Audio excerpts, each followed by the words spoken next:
Okay, one of the most famous sequences is the Fibonacci sequence, defined by f of n is equal to the previous term plus, notice that f of n minus 2, the term before that one even. So the two previous terms added together.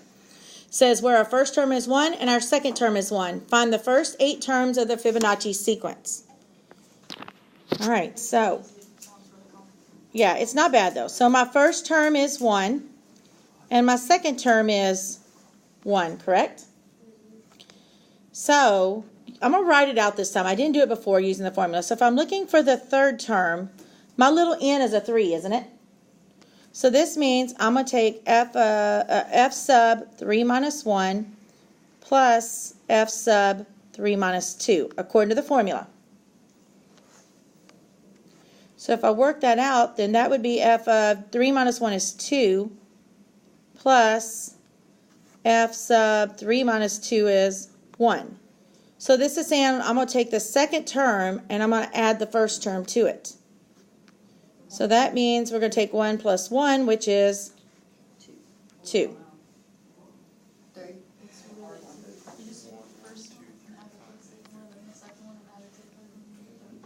So then my fourth term, I'm going to write it out one more time here so we can see the pattern, okay?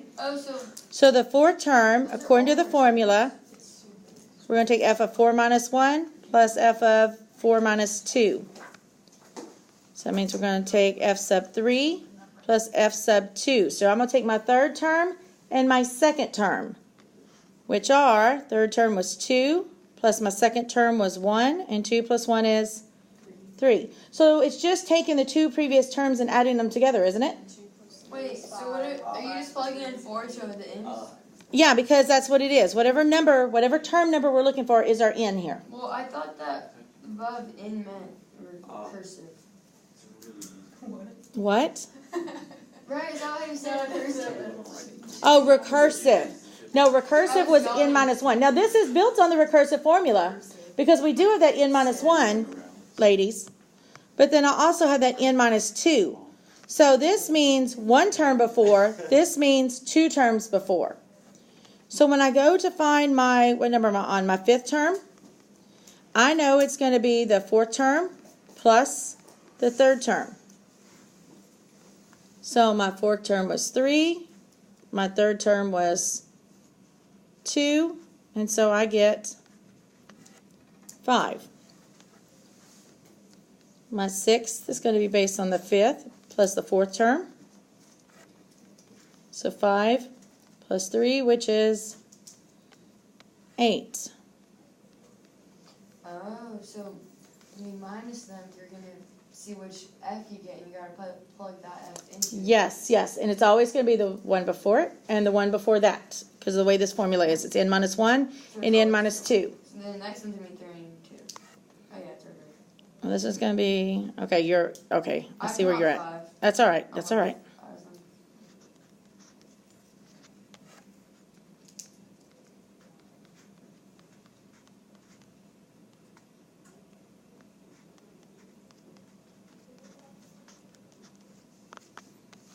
And so what I'm going to do on this one is I'm going to write it out so we can see it, and then you'll really kind of see your pattern there.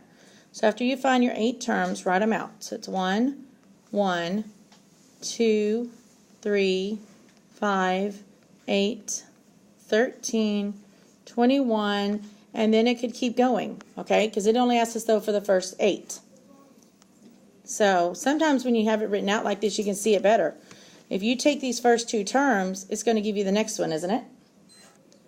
And then if I take my second 2 terms, it's going to give you the next one. And if I take the next group of 2, you see how it's working? It's the 2 previous added together. So there is our Fibonacci sequence.